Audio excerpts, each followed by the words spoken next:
disregard the background of my shelves over the next couple of videos. I plan to have this reorg done by like mid-March, so look forward to those videos coming out. But until then, they're still very much a work in progress. And if I had to stop and just pretty up the shelves every time I had to take a quick clip for a video, then I would just never film. So I think you guys would rather have content than really nice backgrounds. Hey guys, it's Kesara, and today I'm going to be doing my February reading wrap up. I mentioned in my last reading wrap up that I was changing up kind of how I was doing my videos. I think this is the first video that you guys will see fully what that kind of looks like. So let me know in the comments if you like the format of this video or any suggestions that you may have. But for the month of February, I was actually really happy with the books that I've read, even though I didn't quite read the books that I had planned to be reading. I ended up reading 14 books in the month of February on a TBR of 7. So I read twice as many books as I had planned to, but I only read 2 books that were actually on that TBR, hence my March TBR. If you haven't seen it, I'm rolling over a lot of books. I also have 2 books currently in progress that I really wanted to include in this wrap up, but I also didn't want to rush them in order to get them into this wrap up. So you guys will be hearing about them in the next week or so. And those 2 books are The Wisdom of Crowds by Joe Abercrombie, which yes, I know this is for my January TBR. And yes, I am still reading this book. I have not put it down. I'm still reading it. I'm just savoring it because it's the last Joe Abercrombie book that I'm gonna have to read for a while. So yes, I'm still reading this. I have a whole vlog for this book coming out soon, so don't worry, it's gonna happen, guys. And House of Sky and Breath by Sarah J. Maas. I'm also doing a vlog on this one. I probably deluded myself into thinking this one could be here for this wrap up just because I've only read like the first 2 chapters or something like that. Like I'm right there, not very far into it. So I will be finishing this relatively soon. It is a bit of a chunker though, so maybe not that soon, but I am really excited to be reading this as well. The total number of pages that I read in February was 3,847 with an average page count of 274, which is a lot lower than my typical average page count. Normally it's over 400, so definitely read a lot of short books this month. The longest book that I read was Project Hail Mary by Andy Weir,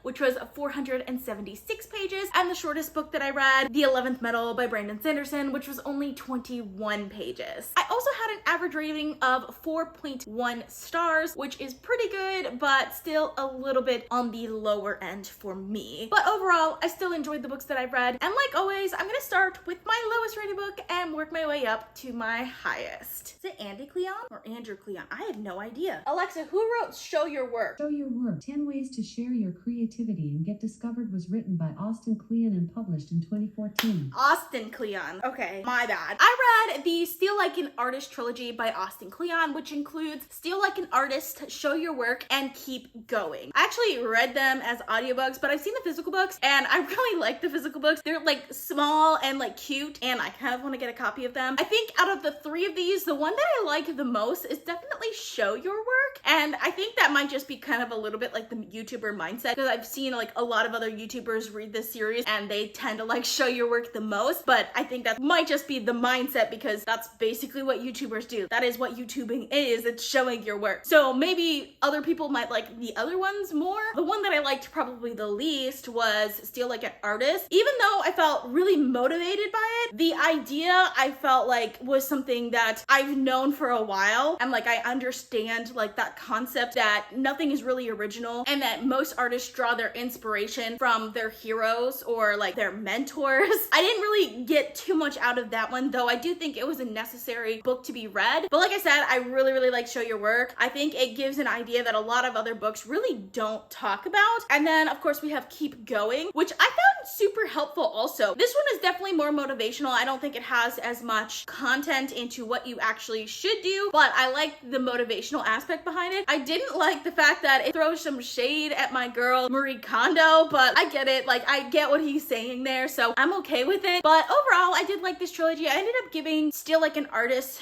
3.5 stars, Show Your Work 4 stars, and Keep Going 4 stars as well. I do think that for most creative types, these books could definitely be helpful when it comes to motivation and understanding strategies for more modern day artists. So next I want to talk about The 4-Hour Workweek by Tim Ferriss. So this book is kind of hit or miss for me because I actually like a lot of the concepts that he goes into in this book, especially like when it's not tying your income to the number of hours that you work. I really like that concept, but at the same time, I think that works better with like non-traditional type of work situations, and I don't really like the parts where he goes into how to pull this off in a traditional work setting, because a lot of that just seems unethical to me. It'll just make your coworkers kind of hate you. I've kind of seen this in the past at my old workplace. We had to work on site. Like, we could not work on site, but we had team members that were able to work virtually. And if we hadn't seen them in a long time, we'd kind of just be like, why are we even working with this person? We don't even know them because we haven't even met them sometimes. It's kind of annoying in that sense where it's just kind of like, I can totally see how people do this, but I just don't think it's ethical in some senses. But I like the idea when it comes to like non-traditional work situations, like if you work for yourself or if you own your own business, running it with the philosophies that he has in this book then makes a lot more sense to me than in a traditional work environment. So I didn't like when he tried to tie it back to traditional work environments, just because he would have like these paragraphs where he's like, this person went to China for a month and no one from his office even knew. And I'm just like, this is a bad situation. That's not okay. I enjoyed this. I think it was definitely entertaining to a point. Also, there's like parts of it where like he's like, you don't want to come off sounding like a snake oil salesman, but like this book, just like the cover makes it look like it's a snake oil salesman. Like the 4-hour work week, escape 9 to 5, live anywhere, and join the new rich. Also, hate that term, the new rich or whatever. He uses it all the time in this book and it annoys the crap out of me. Super frustrating in that sense. But I really do think this is a good book to read mindset wise. But again, in non-traditional work situations, I switched between the audiobook and the physical book. Would not recommend the audiobook. The audiobook's not terrible, but I do think like the physical book has like resources and stuff that is just like really annoying to hear on the audiobook. So like I tended to skip the back of the chapters and then like I'd go to the physical book and just skim through it. But also like the audiobook narrator, I don't hate the audiobook narrator. I think he's fine, but he has a little bit of a grating voice and the tone of this book is quite arrogant. So between the audiobook's narrator kind of like grating voice and the arrogant tone of this book, it just comes off as really arrogant.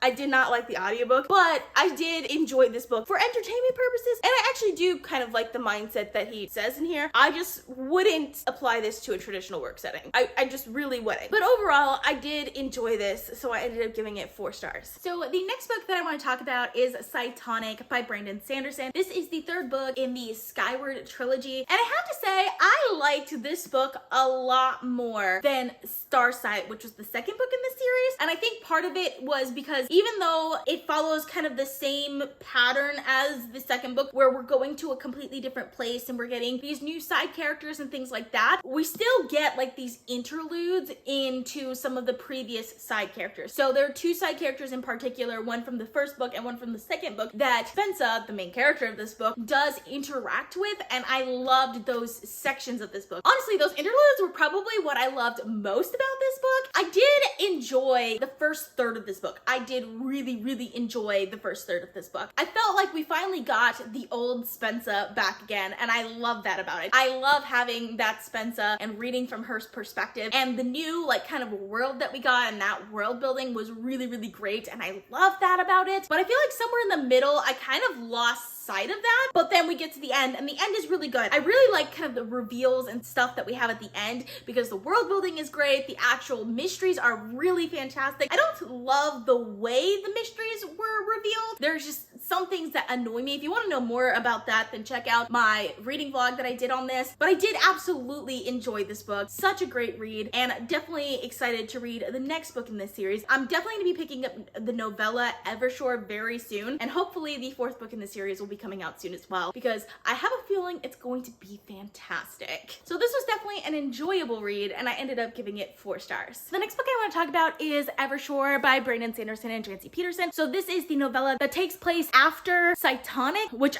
I picked up like literally right after I finished Cytonic, and I finished it like the same day because man, this was so good. I enjoyed this one probably the most out of all of the novellas. I actually give it a higher rating than I did Cytonic, which is kind of weird, but I just felt like it was really condensed in a good way, and it worked for me really well. I really like that it's following Jorgen, who is one of the side characters that I kind of want to know more about. He's one of the few that I'm just like more interested in, and we finally kind of got into his head a little bit, which is really fun because he has a very interesting personality that complements Spensa, the main character of the series, in a good way. And I like that about this series. Really glad that we got to see some things from his perspective. I also loved the politics in this novella. Like, I think that's what made me like this one so much, was the politics were quite ambiguous, and there's like this weird power struggle going on that worked really well for me. It was just overall a really great novella. So I really enjoyed this, and I ended up giving it 4.5 stars. stars. So I just realized I never did a clip for The 11th Metal by Brandon Sanderson, which I read this one like literally right after I finished the Cytonic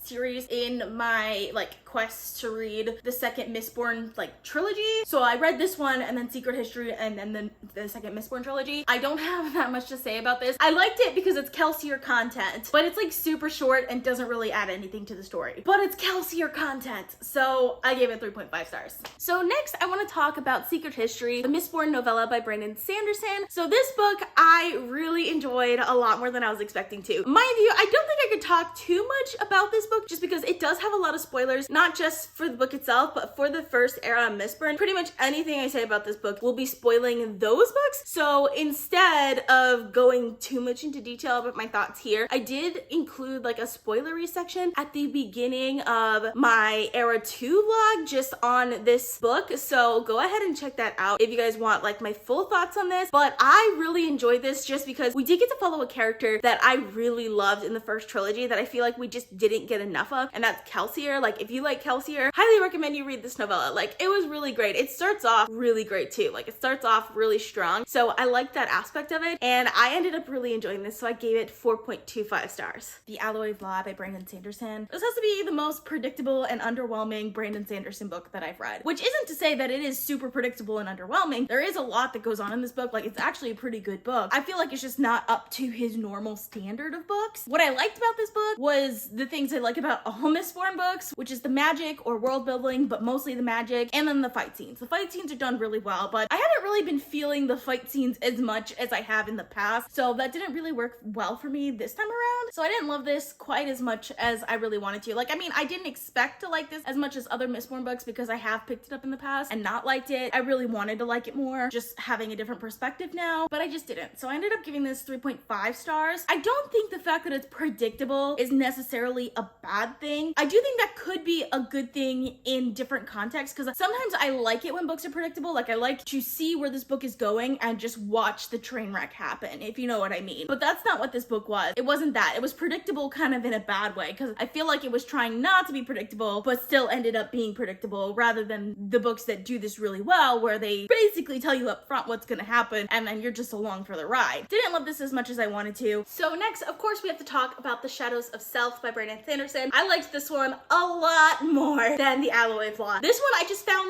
it moved a lot better. There weren't fight scenes there just for the sake of having a fight scene that I knew they were just gonna get through, but it got more political. I loved the world building in this one. The world building, it's similar to the world building that we had in the first Mistborn trilogy. It brings back a particular culture that I was really, really excited for. So I'm so glad that we got that in this book. And then the ending. Oh my gosh, I loved the ending of this one a lot more than I was expecting to. I think it's a bit of a departure for Brandon Sanderson, just because instead of it being a plot twist, it was kind of a character twist, if that makes sense. What makes this ending awesome is the character's emotions, which I feel if I did like the character more, then I would like this book a lot more. It would be a new favorite book of all time if I like that particular character more. But since it's a character that I don't like that much, it didn't have as much of an impact on me, but I still really liked it. I still really liked that ending. And then of course there was an epilogue with a little bit more of a twist, which I enjoyed as well. So I enjoyed this a lot more than the first book. I'm hoping that I'll end up liking the third book even more. I've heard a lot of people really, really like the third book, so really excited for that. But this was really fantastic, and I ended up giving it 4.25 stars. And the final novel in this series, of course, we have to talk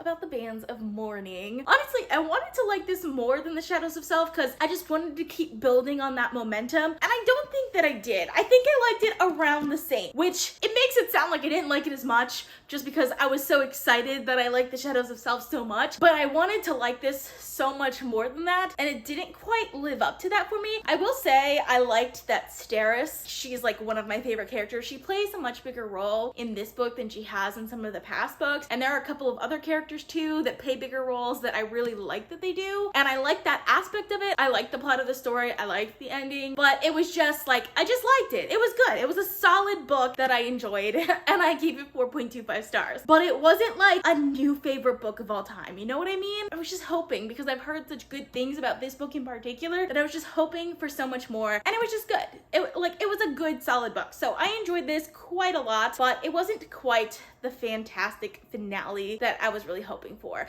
I know there's another Mistborn book coming out soon, so like it's fine. Like there's gonna be another one and I'm gonna be super excited for it and hopefully I'll end up loving that one. But I did not love the Wax and Wayne series as much as I wanted to. Also, I kind of am annoyed that it's called the Wax and Wayne series because I feel like Wayne doesn't even play that big of a role in the series. Maricé and Steris, who are the female characters in the series, play a bigger role than him sometimes, and like it's annoying that it's called the Wax and Wayne series because I definitely thought it was gonna be like these two guys on the road, like sort of Western style, and it kind of wasn't, which I'm glad it wasn't because I liked the way it was instead. I just don't like the name of it. Like that's pet peeve of me, maybe super pet peeve of me, but yeah, that annoyed me too. But I still enjoyed this. It was a good book. I couldn't stop reading the series. Like I binge read the entire series, so obviously that means something. So yeah, I did enjoy it. Gave it 4.25 stars. I don't really have that much else to say about it. Though I will be posting my Mistborn Era 2 vlog, which I go into spoilers on in all of these books. So look out for that coming out over the next week or so. So for the next book, I'd like to talk about Reminders of Him by Colleen Hoover. This book was so good. I ended up reading it in one sitting, and I was really skeptical of this book going into it. I think that might be why I ended up liking it as much as I have, because Colleen Hoover's books, I've read quite a few of them, and most of the ones that I'm looking forward to, I don't end up liking that much, but the couple that I've been like kind of skeptical about going into it, I end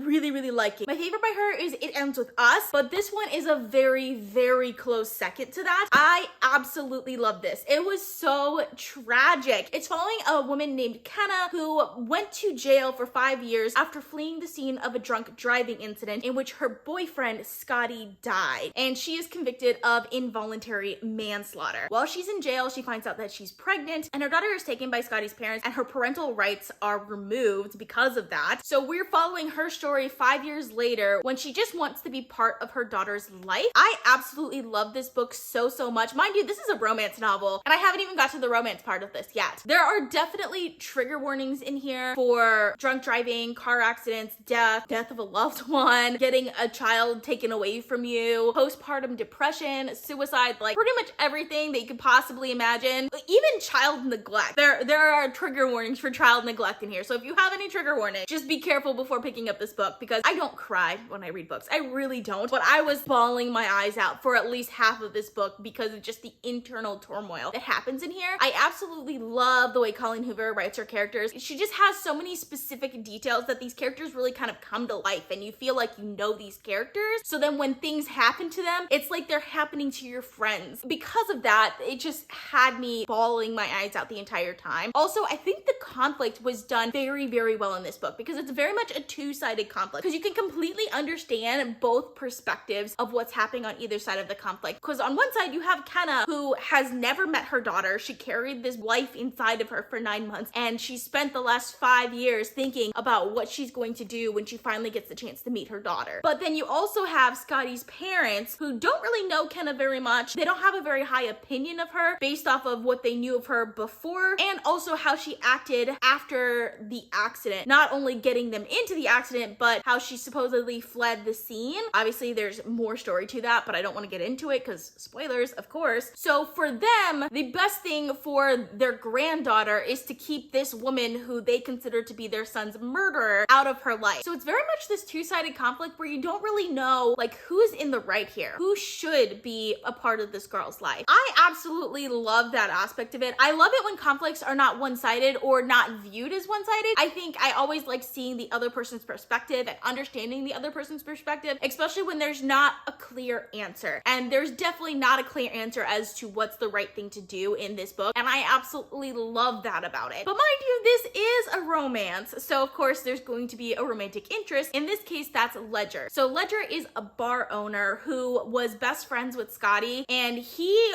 was supposed to meet Kenna before they got into an accident, but they never ended up meeting up because Kenna was only with Scotty for about 6 months before the accident. The day that she gets into town, they meet and they have this attraction to each other, but when they get into sort of a more intimate situation, she realizes really quickly who he is when he says his name, and she immediately feels like she's almost cheating on Scotty, even though he has been dead for 5 years. There are a lot of interesting conflicts and dilemmas in here that go against what the characters are feeling, and it just like tugs at your heartstrings so much. I love every second of this book. Seriously, loved it so much. I do think there are certain times where it just gets a little too dramatic, like it goes a little over the top occasionally here and there, but overall, it was an absolutely fantastic book. I think I liked it more because I went into it not really expecting anything from it, and then it just ended up being so good. Highly recommend if you like Colleen Hoover's books. Really enjoyed this, and I ended up giving it 4.5 stars. So the next book that I want to talk about is Saga issue number 56 by Brian K. Vaughan and Fiona Staples, which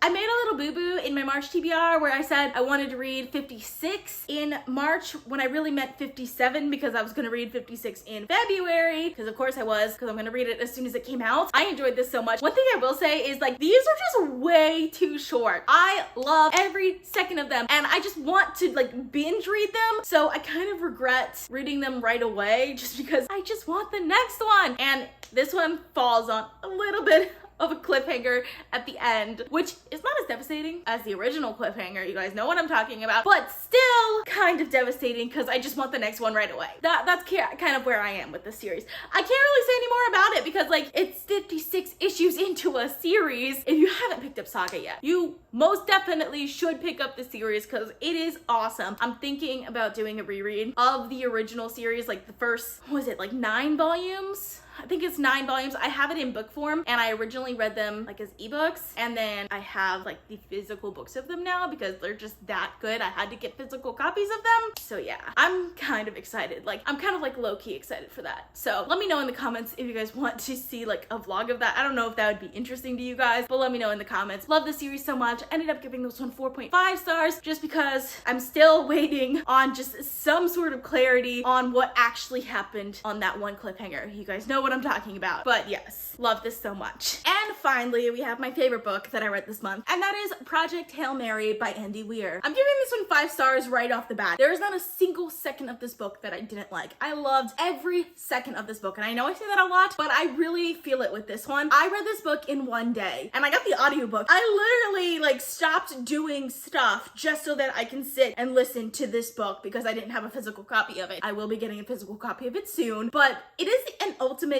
survivor story, and of course in space. It's similar to The Martian in that respect, but very different because it's definitely more, I guess, fantastical than The Martian was, because The Martian like seems really realistic, futuristic space sort of technology, but this one's very different because it's kind of a first contact with alien stories, which I think anything that's like a first contact with alien story is going to be very different in that sense. It was done really well and in a very realistic way. Like I can actually see this sort of thing happening, even potentially in the near future. Well, hopefully not, because it's also an apocalyptic size event where like literally everyone in the world has to come together to save humanity. So I don't really want this to happen, but I could see it potentially happening in a similar way if this was like actually a thing. So I really liked that about it. I think Andy Weir does a really good job of writing like realistic science fiction, but this one, it took like a more fantastical science fiction and made it feel realistic, and I love that about it. I also love that it's such a small cast of characters, because while there are a lot of people that are mentioned, there's really only 3 characters that we really get to know, and I loved all 3 of those characters. But I think the real genius of this book is the way that it's structured, because we start out with our main character, Rylan Grace, when he's coming out of a coma and he's completely disoriented. He doesn't have his memories, so he's trying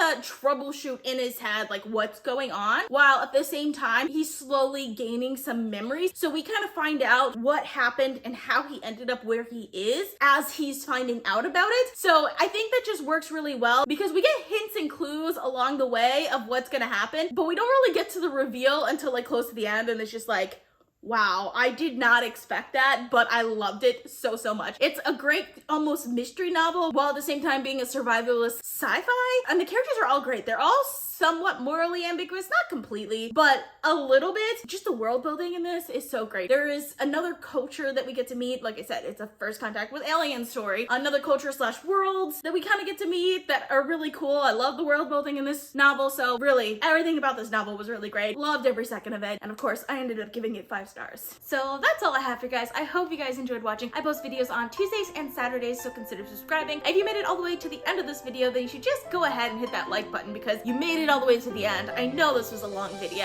All social media links are in the description down below. Thank you guys so much for watching, and I will see you guys next time. Bye.